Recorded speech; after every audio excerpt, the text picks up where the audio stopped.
তো আজকে ভিডিওতে আমরা কথা বলতে যাচ্ছি পাঞ্জাবের একটা ছেলেকে নিয়ে, যাকে রাস্তা থেকে তুলে 4টে মেয়ের দ্বারা গ্যাং করা হয়।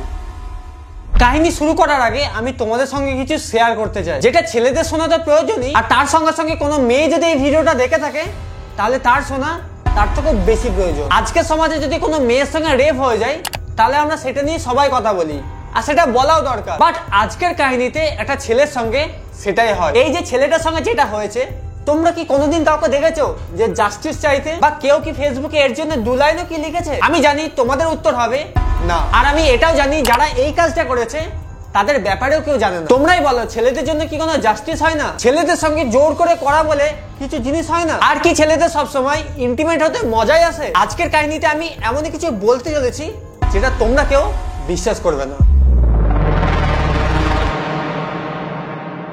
5ই ডিসেম্বর 2022 সোমবার, একটা ছেলে যার নাম প্রাইভেসির কারণে রিভিল করা হয়নি, কিন্তু আমরা ভিডিওতে তাকে রাহুল বলেই চিহ্নিত করব, যার বয়স ছিল 25 বছর। রাহুল জলন্ধরের একটা ফ্যাক্টরিতে কাজ করত। সে নিজের কাজ থেকে ছুটির পর দুপুর 2-3টের সময় নিজের বাড়ির দিকে যাচ্ছিল। যখন রাহুল লেদার কমপ্লেক্স রোডের কাছে পৌঁছায়, ঠিক তারপরেই ওর সামনে একটা সাদা কালারের গাড়ি এসে দাঁড়ায়। এবার গাড়িটা এসে দাঁড়ানোর পর রাহুল না গাড়ির নাম্বার দেখে না মডেল, যেমনটা অলমোস্ট সবাই করে, যে রাস্তায় বেরোলে যে কোনো নাম্বার বা মডেল গাড়ির মনে রাখে, এমনটা তো না। বাট এই গাড়িটা রাহুলের জন্য কিছুটা বেশি ভয়ানক জিনিস নিয়ে এসেছিল। হঠাৎ করে গাড়ির জানলার কাঁচ নিচের দিকে হয়। রাহুল দেখে গাড়ির মধ্যে 4টে মেয়ে বসে আছে, 2জন ব্যাক সাইডে আর 2জন ফ্রন্ট সাইডে। এবার ওই গাড়িতে যারাই বসেছিল তাদের এজ ছিল ওই 21 থেকে 23-এর মধ্যে। তাহলে তোমরা বুঝতে পারছো মেয়েগুলোর বয়সও বেশি ছিল না। এবার এই মেয়েগুলোর মধ্যে একটা মেয়ে গাড়ির সামনের দিকে বসেছিল এবং সেই রাহুলকে একটা স্লিপ দেয়, যার মধ্যে একটা ঠিকানা লেখা ছিল। আর এই মেয়েগুলো ওই ঠিকানার ব্যাপারেই জিজ্ঞাসা করছিল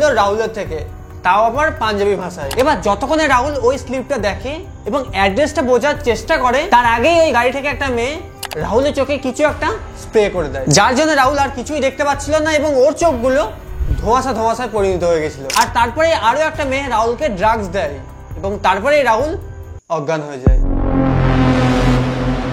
এবার রাহুলকে অজ্ঞান করার পর ওরা অলরেডি রাহুলকে গাড়িতে উঠিয়ে নিয়েছে। তারপরে রাস্তায় যখন রাহুলের জ্ঞান ফেরে, তখন রাহুল দেখে কি যারা ওকে অ্যাড্রেস জিজ্ঞাসা করছিল রাহুল তাদের মধ্যেই বসে আছে। বাট রাহুলের চোখ বাঁধা ছিল এবং হাতও বাঁধা ছিল, কিন্তু রাহুল ওদের কথাবার্তাতে বুঝতে পারে যে এই মেয়েগুলো হচ্ছে ওরাই। রাহুল কিছুই বুঝতে পারছিল না যে ওর সঙ্গে এগুলো কি হচ্ছে। এবার গাড়িতে যে মেয়েগুলো ছিল তারা সবাই ইংলিশে কথা বলছিল, বাট রাহুলের সঙ্গে কথা বলার সময় বা অ্যাড্রেস জিজ্ঞাসা করার সময় ওরা রাহুলের সঙ্গে পাঞ্জাবিতে কথা বলেছিল। এবার এরপর ওই মেয়েগুলো রাহুলকে আবারও ড্রাগস দেয় এবং রাহুল আবারও অজ্ঞান হয়ে যায়। বাট এরপর যখন রাহুলের জ্ঞান ফেরে, তখন সে দেখে যে একটা ফরেস্ট এরিয়ার মধ্যে আছে, আর রাহুল ওখানে একা নেই। যে মেয়েগুলোকে নিয়ে এসেছিল ওরাও ওখানে আছে ওর সঙ্গে, আর মেয়েগুলো ওখানে রাহুলের সামনে বসে ড্রিঙ্ক করছিল। ওরা রাহুলকেও ড্রিঙ্ক করতে অফার করে, বাট রাহুল ওদের বারণ করে দেয়। বাট রাহুল এখনো পুরোপুরি ভাবে জ্ঞানে ছিল না। যে ড্রাগস রাহুলকে দেওয়া হয়েছিল তার পাওয়ার এখনো ছিল। আর এরপর রাহুলের সঙ্গে এমন কিছু হয় হয়তো কেউ ইমাজিনও করতে পারবে না, আর হয়তো কেউ ভাবতে পারেনি মেয়েরা ছেলের সঙ্গে এমনটা করতে পারে। ওই মেয়েগুলো ড্রিঙ্ক করার পর একের পর এক রাহুলকে করে। এটা তোমরা এক ধরনের গ্যাং বলতে পারো। এবার অনেকে ভাববে এটা তো ওর জন্য সোনায় সোহাগা ছিল, বাট একদমই না। রাহুল একজন বিবাহিত ছিল এবং তার একটা সুন্দর সংসারও ছিল। এবার হতে পারে এই ঘটনার পর রাহুল সারা জীবন রিগ্রেটে বাঁচা শুরু করে দিয়েছে। ওর মাথায় হয়তো অনেক কথা আছে এইসব হওয়ার পর, যে ও ওর নিজের বিবাহিত স্ত্রীর কাছে কি করে যাবে, আর ওর স্ত্রীকে কি বা বলবে, আর ওর স্ত্রী এগুলো শোনার পর রিয়াক্টই বা কি করবে, ওর স্ত্রী কি ওকে মেনে নিতে পারবে? এইরকমই অনেক কথা রাহুলের মাথায় এসেছিল। বাট এরপরেও রাহুলের সঙ্গে আরো কিছু হওয়া বাকি ছিল। রাহুলের এইসব সিচুয়েশনের সময় কোনো জ্ঞান ছিল না যে ওর সঙ্গে এগুলো কি হচ্ছে। মাঝে মাঝে যখন রাহুলের চোখ খুলছিল তখন সে দেখছিল যে পরপর কেউ না কেউ ওর সঙ্গে ইন্টিমেট হচ্ছিল, আর রাহুল খুব দুর্বল ফিল করছিল এবং নিজেকে হেল্পলেসও মনে করছিল। আর এই অবস্থার কথা রাহুল যদি কাউকে বলতো সে তো বিশ্বাস করতোই না, উল্টে এর উপর মজা ওড়াতো। বাট যে অবস্থায় রাহুল গেছিল, যদি অন্য কেউ এই অবস্থায় যায় তখন সে বুঝতে পারবে যে ওর উপর দিয়ে তখন কি যাচ্ছিল। এবার এত কিছু করার পর ওই মেয়েগুলোর মন যখন রাহুলের উপর থেকে ভরে যায়, তখন ওই মেয়েগুলো রাত 3টের সময় ওই গাড়িতে করে ফরেস্টের কোনো এক ফাঁকা জায়গাতে রাহুলকে ফেলে দিয়ে চলে যায়।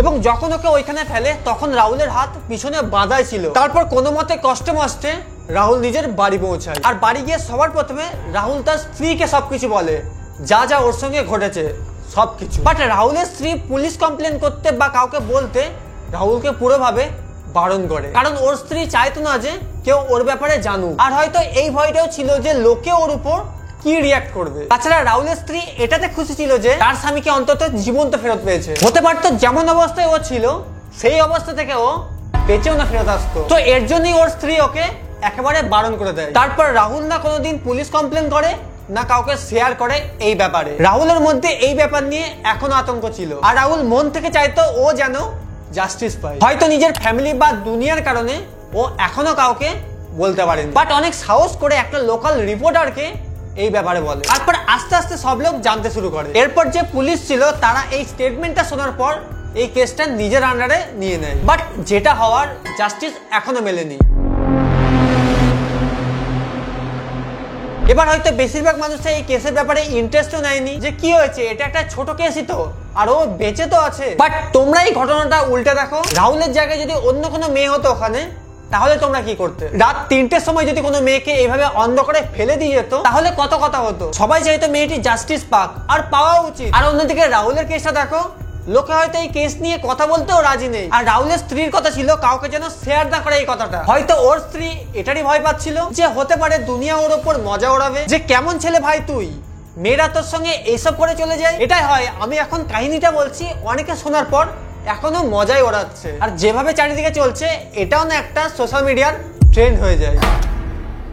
রাহুল হয়তো কোনোদিনও এই আতঙ্কটা ভুলতে পারবে না, জাস্টিস হয়তো এইভাবেই ঝুলে থেকে যাবে। হয়তো এটা সেই ইন্টারেস্টিং স্টোরিগুলোর মধ্যে একটা না, বাট আমার মনে হলো এই ব্যাপারে কেউ কথা বলছে না, আমার অডিয়েন্স বা আমার সাবস্ক্রাইবারদের এই ব্যাপারে জানানো উচিত। আমরা ঘোর কলিযুগে দাঁড়িয়ে আছি, যেখানে একটা মেয়ে তো ছাড়ো, একটা ছেলেও সেফ নয়। প্রতিনিয়ত 4 বছরের শিশু থেকে 60 বছরের বৃদ্ধ মহিলার কেসও আমরা শুনতে পাই। তো আমার মতামত আমি জানিয়ে দিয়েছি, তোমাদের কি মতামত আছে সেটা কমেন্ট বক্সে অবশ্যই জানাও, আমি সবার কমেন্ট পড়বো। আর তোমাদের যদি আশেপাশের কোনো কাহিনী তোমরা চাও যে আমি শোনাই, তাহলে অবশ্যই আমার কমেন্ট বক্স আর ইমেলে জানাতে পারো। দেখা হচ্ছে নতুন কোনো স্টোরি নিয়ে নতুন কোনো ভিডিওতে, ততই জন্য বাই।